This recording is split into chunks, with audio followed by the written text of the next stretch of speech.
สบายดีเด้อสบายดีพ่อแม่พี่น้องเส้นเก่าเส้นเคยมื้อนี้ก็ได้เลิกงานมาแล้วก็อาบน้ำอาบท่าแล้วก็มาเข้าครัวต่อมื้อนี้เมนูที่จะเฮ็ดเนาะก็เป็นแบบว่าห่อเมี่ยงหมูสามชั้นหรือว่าห่อเมี่ยงหมูติดมันพ่อแม่พี่น้องเนื้อหมูติดมันมื้อนี้ก็เป็นเมนูที่แบบว่าค่อนข้างจะเฮ็ดง่ายเด้เพราะว่าหยังก่อนไปเฮ็ดงานเนาะค่อยๆก็ล้างผักไว้เฮ็ดน้ำแจ่วไว้พี่น้องเนื้อหมูก็โอ้ยเป็นเนื้อหมูสีชมพูพี่น้อง เนื้อหมูติดมันแบบนี้ถ้าหากว่าเอามาต้มจิ้ม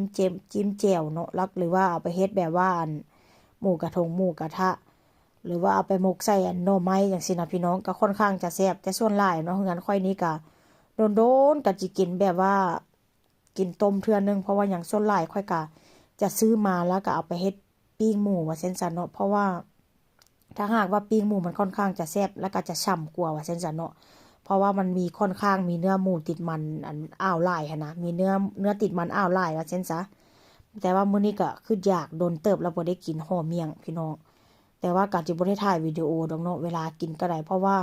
ซั่วสิได้กินกับปลาไปเที่ยงคืนกว่าแล้วพี่น้องเอ้ยซั่วสิไปแปรงฟันนอนก็เป็นตี 1พุ่นล่ะโอ้ยมื้ออื่นก็ตื่นแต่7โมงเช้าอันก็คิดว่าสิบ่กินแล้วล่ะพี่น้องแต่ว่าในหัวนี่มันแพ้เสียงในหัวเมิดมื้อ เฮ็ดงานไปก็คิดแต่ว่าห่อเมี่ยงมันก็เลยต้องได้มาเฮ็ดพี่น้องเลยดึกดื่นปานใดก็ต้องได้กินหลังจากต้มหมูแล้วเนาะน้ำอันที่แบบว่าต้มหมูมันค่อยก็จะบ่ได้ทิ่มเด้อเพราะว่ายังค่อยจะมาลวกเส้นเพราะว่าน้ำต้มหมูมันค่อนข้างจะนัวพี่น้องค่อยใส่ข่าน้อใส่เกลือน้ำตาลแล้วก็ใส่อันเป็นนัวเด้ใส่ผงนัวอันนั้นเนาะไปห้านเอเชียรอบนี้ก็ค่อนข้างจะโชคดีพี่น้องได้อันเส้นหมี่ก้อนน้อยๆแบบนี้มาเพราะว่าค่อยไปซื้อของเข้าบ้าน3 เดือนที่แล้วเนาะก็จะได้เส้นหมี่แบบว่าเป็นแผ่นใหญ่ๆคือบ้านเฮานะคือสไตล์บ้านเฮานะพี่น้องประมาณนั้นเนาะแต่ว่าไปรอบนี้ก็ค่อนข้างได้แบบเส้นน้อยๆมามันก็เป็นการดีเพราะว่าอย่างเวลาเขาจะกินน้อยๆเขาก็สามารถกินแบบว่ากินก้อนนึงหรือว่าก้อนครึ่งใดว่าเช่นซันเนาะมันสิบ่ได้ปิจิกคือแผ่นใหญ่ๆอันนี้ก็เป็นหน้าตาเมนูที่แบบว่าค่อยต้มหมูแล้วเรียบร้อยมันออกจะเป็นสีดำๆหน่อยนึงพี่น้องแต่ถามว่ามันกระช่ำมันกระแซ่บบ่กระแซ่บเนาะ แล้วอันนี้ก็เป็นน้ำแจ่วหรือว่าน้ำจิ้มพี่น้องค่อยจะตำใส่ถั่วถั่วยังเกาะถั่วดิโซบหรือว่ามักถั่วดินนะพี่น้องก็จะตำใส่น้ำกันเมื่อนี้ก็ค่อนข้างจะแบบว่าแซ่บได้จักหน่อยเนื้อ